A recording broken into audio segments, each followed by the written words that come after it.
BJP বাংলায় আসতে পারেনি। আর এইভাবে আপনাদের বলবো, আপনারাই পারেন বিজেপির রথকে পুরো রুখে দিতে।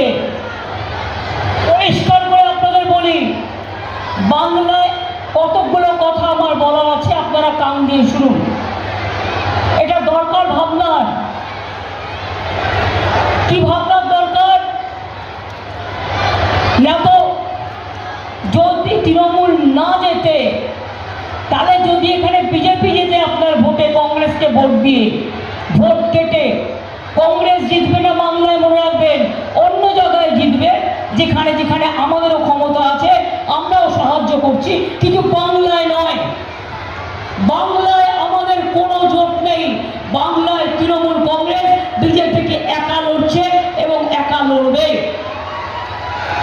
বাংলায় কংগ্রেসের জোট হচ্ছে সিপিএম এর সাথে। আপনারা জানেন তো, বাংলায় সিপিএম এর জোট হচ্ছে কংগ্রেসের সাথে। ওরা সিট ভাগাভাগি করেছে। আপনারা কেউ চান মালদার মানুষ যে আমি সিপিএম এর কাছে আবার আত্মসমর্পণ করি? আমি কংগ্রেসের নেতৃবৃন্দকে বলেছিলাম, দুটো সিট তোমাদের দিয়ে দিচ্ছি, যদিও বিধানসভায় তোমাদের একটা সিটও নেই, তোমরা সিপিএম এর সাথে জোটটা করো না। কিন্তু ওরা কথা শোনেনি। মনে রাখবেন, এই ইন্ডিয়া অ্যালায়েন্স তৈরি করেছে আমি, ইন্ডিয়া অ্যালায়েন্সের নামটাও দিয়েছি আমি, যা দেখে মোদি বড় কাঁপে, থরথর করে কাঁপে। এবং আমি এটা শিওর, যেটা যদি দিল্লিতে সত্যি আপনারা চান বিজেপিকে রুখতে, বাংলায় ভোট কাটাকাটির রাজনীতিতে দয়া করে এবারে যাবেন না। আমরাও যাইনি কোথাও। আমরাও ইচ্ছা করলে অনেক জায়গায় কন্টেস্ট করতে পারতাম। আমাদের তো একটাই জায়গা, আমরা বাংলায় করি। সেই বাংলা থেকে আমরা যদি বিজেপিকে রুখতে না পারি, সারা ভারতবর্ষ মনে রাখবেন, যখন সবাই ভয় পেয়ে পা গুটিয়ে পালাবে, তখন তৃণমূল কংগ্রেস একমাত্র দল নেতৃত্ব দিয়ে ক্ষমতায় নিয়ে আসবে ইন্ডিয়াকে। অন্য কোনো দল নয়, অন্য কোনো দল নয়, অন্য কোনো দল নয়। আর বাংলা কারো কাছে আত্মসমর্পণ করে না।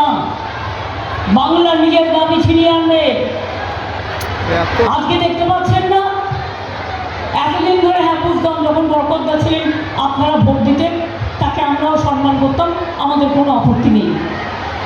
তাদের পরিবারের মৌসুম নূর আমি এখনও তাকে রাজ্যসভার এমপি করে দিয়েছি। আর কি করতে হবে বলুন? প্রতিবারই একদিনও কথা বলবে না, একদিনও মুখ খুলবে না, একদিনও কাজ করবে না, পার্লামেন্টে টিকি দেখা যাবে না, তাদের ভোট দেবেন কেন আপনার? দেখুন তো, আমাদের একটা এমপি মহুয়া মৈত্র, তাকে আজকে পার্লামেন্ট থেকে ত্যাগ করে দেওয়া হয়েছে। কেন? সে বিজেপির বিরুদ্ধে লড়াই করে বলে।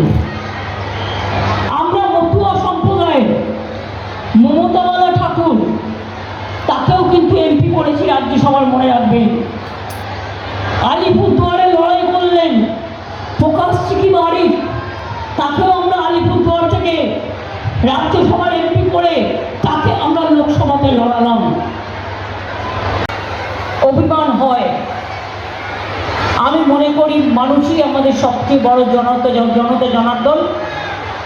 তাই মানুষের কাছে এটা ভুল স্বীকার করা উচিত। আমি ভুল স্বীকার করছি এই কারণে যে বিধানসভা ইলেকশনে আপনারা গণি সাহেবকে জিতিয়েছিলেন, আমরা তাকে ওয়াকআপ বোর্ডের চেয়ারম্যানও করেছি মালদাকে মর্যাদা দিয়ে, কিন্তু তিনি এলাকায় আসতে সময় পান না। তাই এবার থেকে সিদ্ধান্ত নিলাম, এই জায়গাটা, ওনার কেন্দ্রটা আমি নিজে দেখব, আশিস দেখবে, বাদ বাকি দায়িত্বটা আমি দেখে নেব।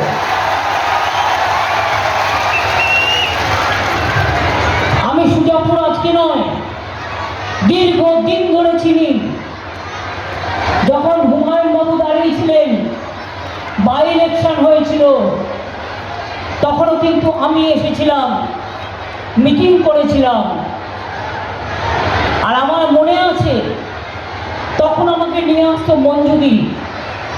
বরকতদার খুব ক্লোজ ছিল তার এক পরিচিত, তিনি মারা গেছেন। তার ছেলে এখন ভূমিতে গান করে, সৌমিত্র আমাদের সাথে আছে। তাদের বাড়িতে হলে করেছিলাম এবং সেখান থেকে সুজাপুর বাই ইলেকশন আমি করতাম। কাজে আমার কাছে সুজাপুর, কালিয়াচক এগুলো নতুন জায়গা নয়, এগুলো আমার কাছে ফেভারিট জায়গা, পুরাতন জায়গা। Wicked Unleashed. That's wicked. All the cuts and the curves. So wicked. Take what you deserve. It's wicked. TVS Raider, unleash your wicked.